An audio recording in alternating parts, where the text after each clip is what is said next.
Hey, welcome to NCC Unplugged Rewind. My name is Matt. I'm the media director at Norwin Christian Church, and I want to thank you for taking the time to listen once again. In today's Rewind episode, we are looking at one of our first interviews done with somebody outside of Norwin Christian Church. We interview Patsy Sassano, who preaches over at First Christian Church of New Salem. And the topic of the podcast was Christian unity between different churches and just Christians in general. So we hope you enjoy this look back at our interview with Patsy. And thank you once again for listening to NCC Unplugged Rewind. Welcome to NCC Unplugged, the podcast from Norwin Christian Church where conversations, community, and culture converge. Hey everyone, welcome back to another episode of NCC Unplugged. I'm Allison Murray, the Director of Children's Ministries here at Norwin, and Jeff Terpstra, our usual host, has handed over the mic to me today, so I'm really excited. We always laugh in the office. I have a naturally really loud voice, so I've tried to refine my podcasting voice, but I'm really excited about our guest today and super excited about the topic, so I apologize in advance to our listeners if I revert back to my normal everyday voice. So today we have with us on my left, my friend and youth ministry colleague, Jonathan Slatt. Hi. Sorry, I thought you were introducing Patsy. That's why I kind of zoned. You said my friend. I don't consider us friends, but I don't know. It's just Wow. thought you were introducing Patsy. That's why I was looking away. We are friends. Hi. Why don't you introduce Patsy now? I feel like a counselor right now.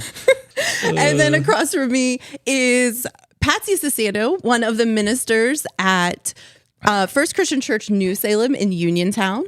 And so, Patsy, we're so excited to have you here as a guest today. It's so great to be here. Allison, though, you didn't say my friend. Oh, You just said friend of John. Now I'm we've That's messed all it all backwards. up. Patsy is my friend. And so the reason why we've invited him here today, originally I got to know Patsy through Camp Christian and some connections there with senior high camp and fall retreat. My daughter was one of the students there. But then we went on to do a couple of fun family activities between our two churches. We collaborate on curriculum a lot because both of our churches use Grow curriculum for our preschool and elementary school. So that's been great. I've had a chance to go to New Salem and train their teachers a little bit, and I love everyone there. So that's been super great. But most recently, Patsy sat on our family discipleship panel last August.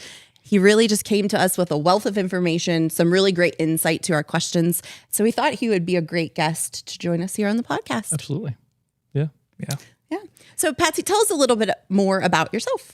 Yeah, I like Allison said, I'm a minister at New Salem, First Christian Church of New Salem, and just actually the day that we had met about curriculum, it was my 13th year. That was my 13th year at New Salem. So Cool. I've been there for some time. 22 is when I started. Jonathan, I think I'm 23 right now. Yeah, so you're 22, 21? Yeah, I think I was 21 when I started. 21, yeah. So Yep, I similar. started sooner. But Yeah. right. You beat me there. Yeah.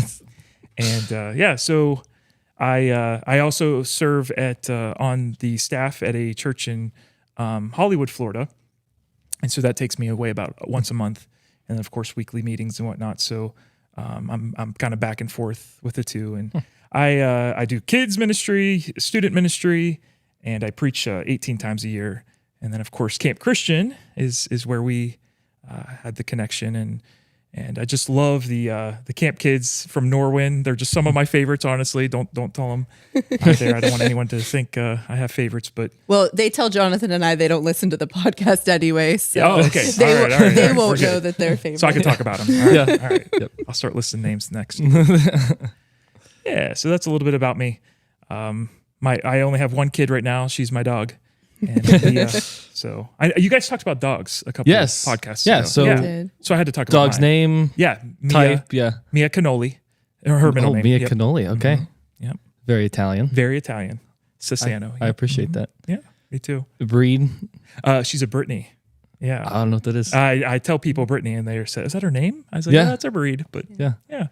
Is that a big dog or a little dog? I don't know. Yeah, I'd say medium. She's supposed to be 35 pounds, but Okay. she's not. So Gotcha. she falls in the larger dog. Okay, gotcha.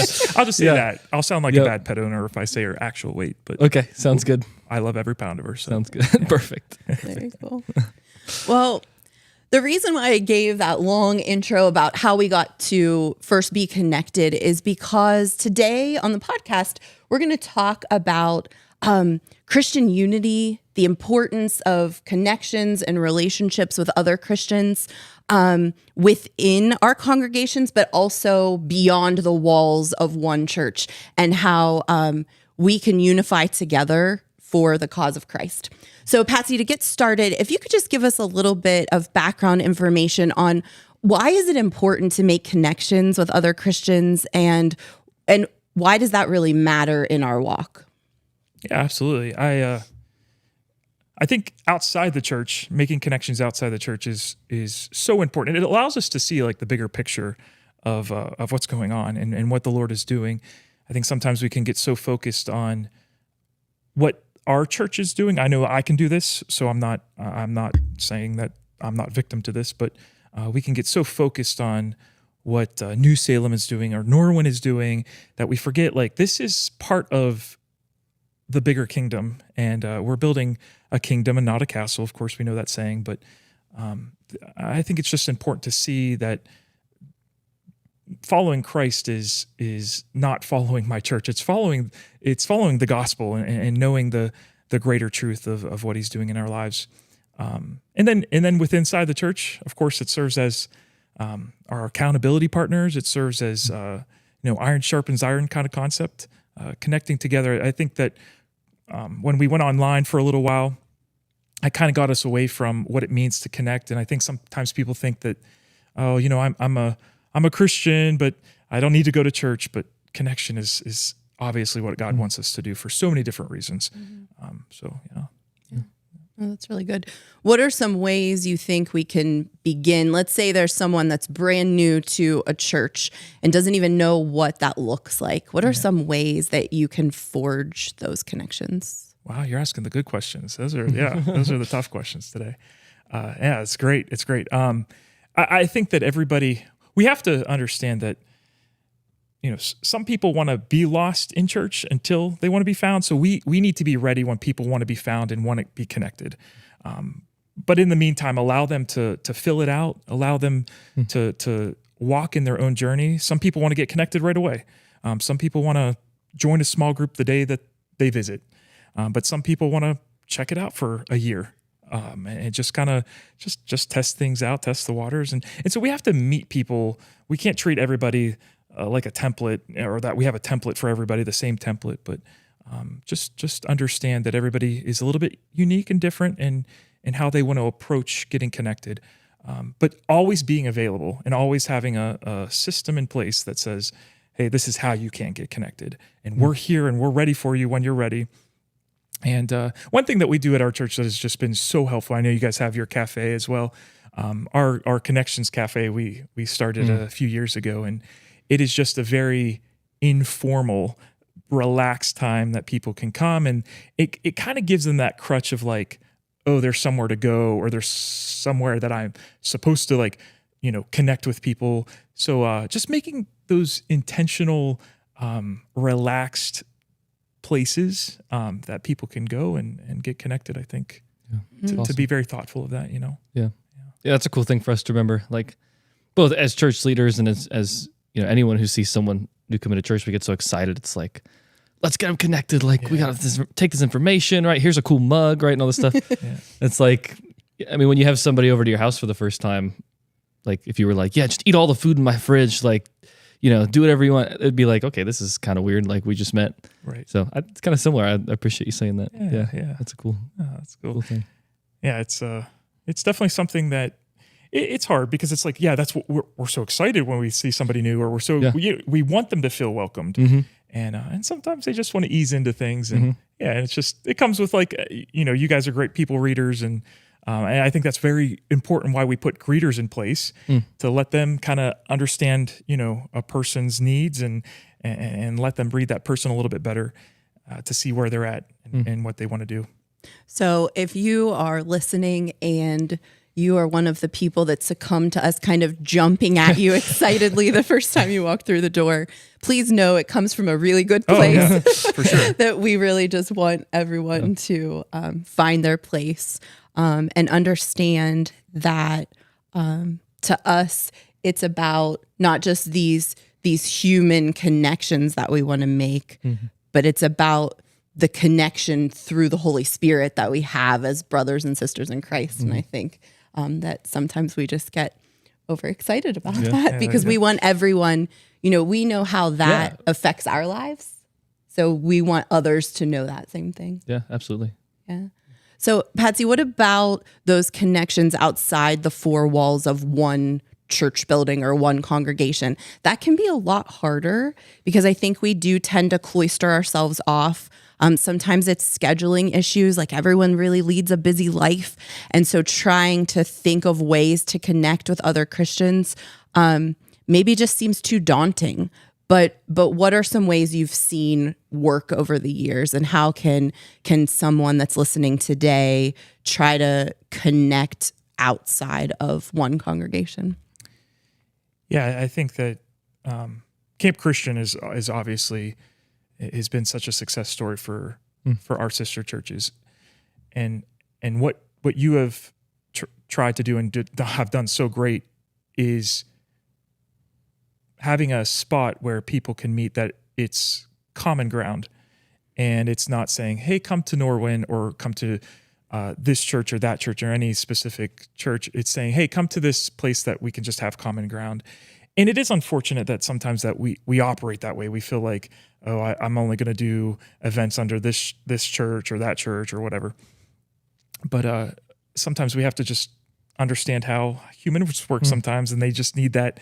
Hey, this is the common ground area. So camp is a great place to do that and have that common ground, since that's a place that we all support and connect at. Jonathan, can you think of other ways, like maybe in your own life, that you've seen that happen? I was going to ask if I could answer. I think one way recently that I felt it was very powerful was we went to the Father's Heart Ministry in Jeanette and led worship there.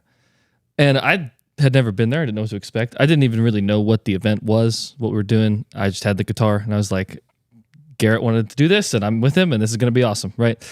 So we kind of get there, and I'm trying to feel the place out, because it's like we have a couple songs picked, but you want to know the audience, and we kind of walk in. It's this older building with stained glass and pews. I was like, oh man, I have tattoos. Like, I don't know how they're going to feel about this. And then, we're practicing, and people are coming in. And I'm like, oh man, that guy has awesome tattoos. Like, I wish I looked like him, right? And so it was just this really cool thing. And as it filled up and, we kind of stopped practicing, another group got up that was just like a totally different style of worship. And, in the end, you had this 3-hour worship night of these people that obviously they didn't know each other, right? They weren't sitting together. They all looked different. They had different clothes. They had different styles, right? They worshiped differently. Some people were like, on their knees and they were into it. Other people were, kind of sitting back and taking it all in. But it was just this really powerful experience of, a bunch of different people who love Jesus getting together to worship him. And I met a couple people. It wasn't really like a space where you were like introducing yourself. It was kind of this free flowing night, but it was really cool in the moment connections. And even though we didn't talk, like you could just feel it in the room. Like you could feel the Spirit moving and feel the worship that was filling it. It was awesome. Yeah. So things like that. I mean, just going to another church's worship night is a great way. Like churches host stuff like that all the time. They want you to come, right? They want anybody to come. So do it for sure. That's really cool. Yeah. That made me think of kind of the opposite of this idea of connection and unity is just the fact that as humans, sometimes we fall prey to disunity. Sometimes we fall prey to thinking either we can do it on our own, or thinking that somehow we're better than other Christians, better than other churches, and we don't want to connect. So Patsy, can you talk to that a little bit? Yeah, for sure. And we're not the first ones. And in fact, one of Paul's very first letters written to a group of people. The subject content throughout Corinthians is often unity, and because there was disunity, and so we're certainly not the first ones to fall victim to that sometimes, and we won't be the last. So, what I would say is, one question I try to ask myself is, am I allowing the enemy to use me in certain situations? We talk so often how God knows us, inside and out. He can number the hairs on our head and stuff like that, and He certainly does know us so intimately. But so does our enemy. Our enemy knows us intimately as well. And a verse comes from when it's talking about the armor of God from Ephesians 6. It says, "Put on the full armor of God, so that you can stand against now different versions use a different word, but it basically comes down to the word scheme, so that you could be prepared for the enemy's schemes. And so that word is used very intentionally by Paul, because the enemy is not just, it's not a crime of passion. It's not an in the moment type of movement. He is watching us, and he is looking for our weakness. He is waiting for the right moment. And if you think about it, where is the enemy going to put the greatest budget for his tactic? It's going to be within the church, because if it can cause disunity, if I can cause them to fight each other, if I can implode this movement of the gospel, then I don't have to work too hard outside. So when it comes to disunity, I think a question is always healthy to ask at times: is am I allowing the enemy to use me in certain situations? And I know that he's scheming against me, and it's a good reminder for us to know that, yeah, God knows me, but the enemy does too, and he knows how I am going to take a certain look. He knows how I'm going to take a certain comment. He knows how I'm going to react to certain people's attitudes and whatnot. So just an awareness of that, I think, is a good first step. Is how is the enemy using me? How might he use me? Yeah, that reminds me of a question Rob Grandy asked in a sermon that he gave, was, if more people were Christians like me, would more people be Christians? And he kind of used it in the context of loving the disenfranchised, but I think it goes for disunity as well. Do I look like Jesus? Am I living like the kind of Christian that makes other disciples, or am I not? I think it kind of goes almost like the other side of that question. Right. That's cool. It's powerful. Good question. Yeah, I think back to Jeff's sermon series with the backpacks. We really latched onto that here at Norwin, and the idea of, what's an essential belief and what are some more opinionated kind of beliefs. And I think when it comes to that in the church, the devil can often take those and make the opinion things become or look like, oh, they have to be essential. And then we have gotten ourselves down to like, well, we can only connect with 2 or 3 other churches because they're the only ones that do it exactly the way we do. So I think, thinking back to what you said about going to that worship night and things, I think when we all get to heaven, there are going to be a lot more people there than some think. And I'm so thankful for that. Sure. I'm so thankful. And so just remembering that, like, we are not the only Christians, and looking for opportunities to look for the similarities instead of the things that make us different. For certain. That's awesome. Yeah.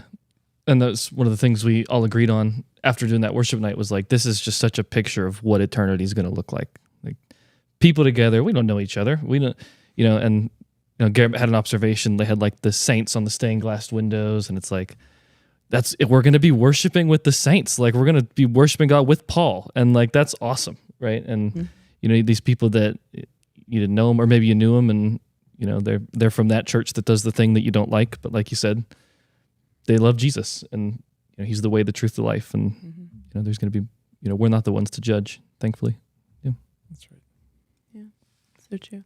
Patsy, is there anything else either on either side of this, the unity side or the disunity side, that you want to share? I'm going to read. It's a great question, Allison. It's one that I wrestle with a lot, and I think Paul wrestled with a lot. And so to answer this in just a short time frame and to make it very surfacey, it's kind of difficult to do. But I also like the verse 1 Peter 5:8. It says, "Be alert and of sober mind. Your enemy, the devil, prowls around like a roaring lion." We know that verse, looking for someone to devour. And so when it comes to we have to sober mind is where I really like cue in on that in that verse. Is sober mind can be taken a few different ways if we look at it in the original language. Understanding that means a clear mind, a clear way of thinking. And so why do I have a clear mind? Is so that I can focus on what God is, what God wants and what God is saying in this and where God is leading me. That's why I need to have a clear mind. And also to have a clear mind to say, the enemy is going to try to deceive me. He's going to try to lie to me. He's going to try to do these different things and get inside my head. So I start thinking about all the things that are away from God. So I start just to think about people's comments, or I start to think about what they did wrong, or I start to think about how they're not like me, or whatever causes disunity. I start to get wrapped up in those thoughts, and so I start to produce action based on those thoughts. So I need to have a clear mind. I need to have a sober mind. And I think that's where unity can start, and say, like, where does God connect us? Where does God, how does God work in our lives? These are the things that keep my mind clear. Because I know all too well of how the enemy can operate in my mind, and how he can, I was actually in a meeting just the other day, and somebody, their reaction to me about a certain comment was, I'll just say it was very disunifying. It was not a good look. And honestly, it was from that point forward that it almost discouraged me in the rest of the meeting. But it was in that moment where I'm like, you know what? This is how the enemy operates. It's truly how the enemy operates. Is if he can get us discouraged, then he can get our minds not sober. He can get our minds focused on me and that and this and that person. And it's just it works too well sometimes how he puts those seeds of doubt and discouragement in our lives. So I appreciate your honesty on that one. Yeah, this is something we talked about in our small group, and Garrett's going to be so jealous. I'm talking about so many things he loves, and he's not here. But in Psalm 139, David is worshiping God. He's like, "You knew me before I was born. You're omniscient. You're all powerful. You're all knowing." And he just goes through all these things. And then kind of seemingly randomly, he's like, "Kill my enemies. Like, I hate the people that are unrighteous, and you need to destroy them." And the way Garrett explained it was like, after he says that, he kind of pictures this pause where David's like, he rants about this. He's like, I'm so discouraged by this. I'm so angry about this. But God, search me. Where am I finding fault in this? Make me clean so that my desires are with you. And like, I think you absolutely lived that out. And that's awesome. To kind of summarize, I think, why don't each of us go around? I'd love to leave the listener with a challenge, for the week or the month to come in regards to making these connections and keeping the unity that Jesus prayed for. So Patsy, we'll just start with you. If you had to leave a challenge for our listener today in regards to unity, what do you want them to think about or to do?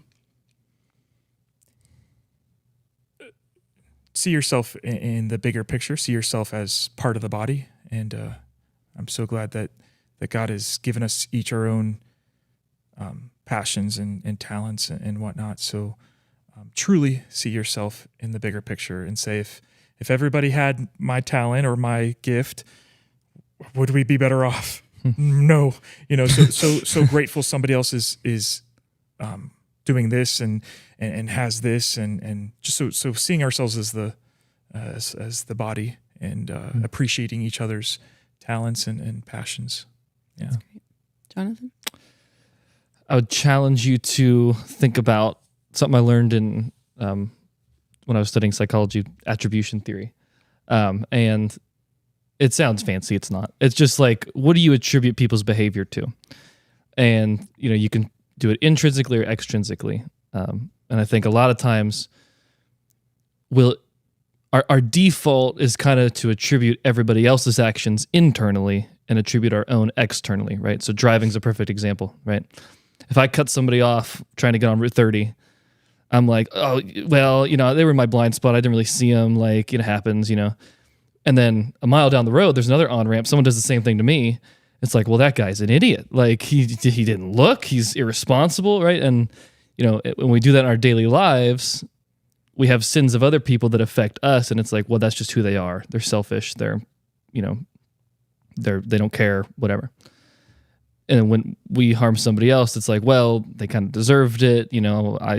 Satan was leading me, right? It wasn't me, right? And maybe that's true, right? And it definitely is true that Satan leads us ways, but just kind of changing that mind frame. And people make bad decisions. You're going to have to do it case by case. There's different situations, but kind of to make your default not, well, that person's selfish, that person's this, and to make the default, well, how is the enemy affecting that person, right? Or so how is this situation affecting that person? And why am I assuming that that's what it is? So kind of what you've been saying the whole time is what I would challenge people to do. But now you know the psychology words for it.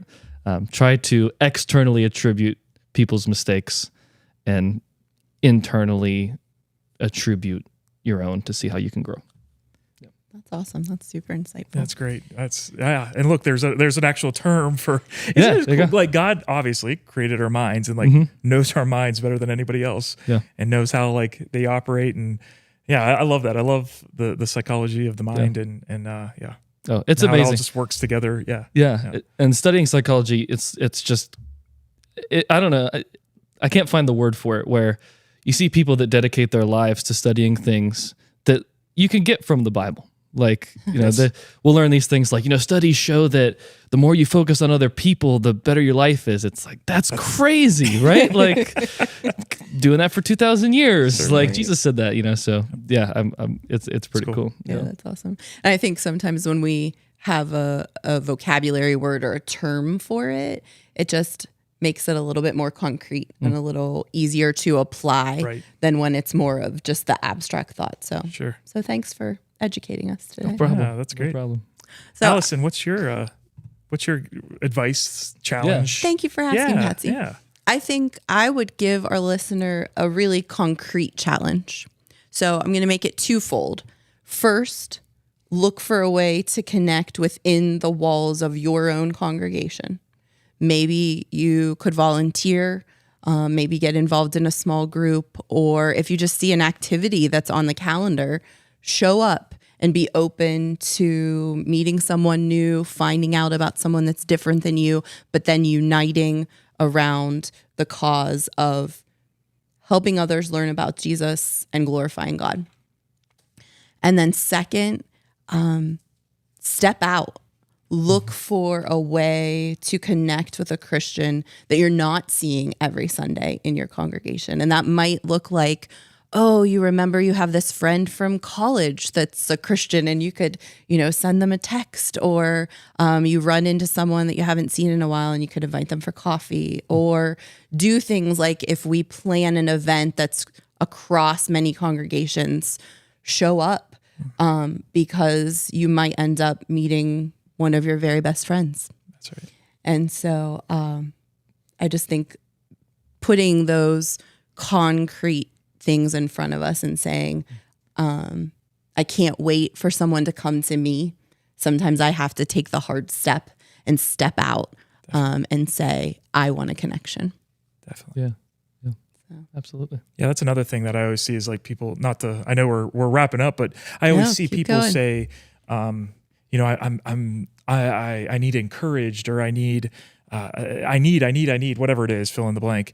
And often the way to receive that, the best encouragement is often to give encouragement. Mm-hmm. So it's sometimes, you have to pour out so God can fill you up with what he really wants to have in your heart. sometimes we stay toxic if we're just, in our own selves and our own needs too often. So yeah, that's good. Seeing you pour out, I like that. See how you could meet somebody's need or reach out to somebody instead of just waiting around for certain. So Jeff talked in our last podcast about when we have guests asking a question, and Jeff asked a fairly more serious question of our intern Faith in the last episode, but I'm going to go a little bit more lighthearted today with my question. So talking about all of these connections, and the weather has been super nice lately, so it makes me think of summer. And one of the best ways you can connect in the summer at church is through the church picnic. And I know New Salem has one, and Norwin has one. So Patsy, I want to know that when you're at the church picnic, what is your very favorite picnic side dish and why? Gosh. There are these meatballs.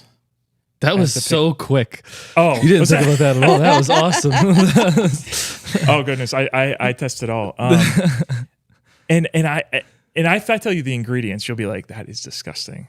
But there's like grape jelly in these meatballs. Oh yeah. In them. Well, I'm sorry, as a like sauce. Yeah. That's part of the ingredient on the ingredient list for the sauce of these meatballs. And they are delicious. That's a good one. I know it sounds disgusting. I made that for Staff Fun Day. Oh, Do we okay. remember? Is that what that was? Yeah. Then I like those too. Yeah. That's great. That's awesome.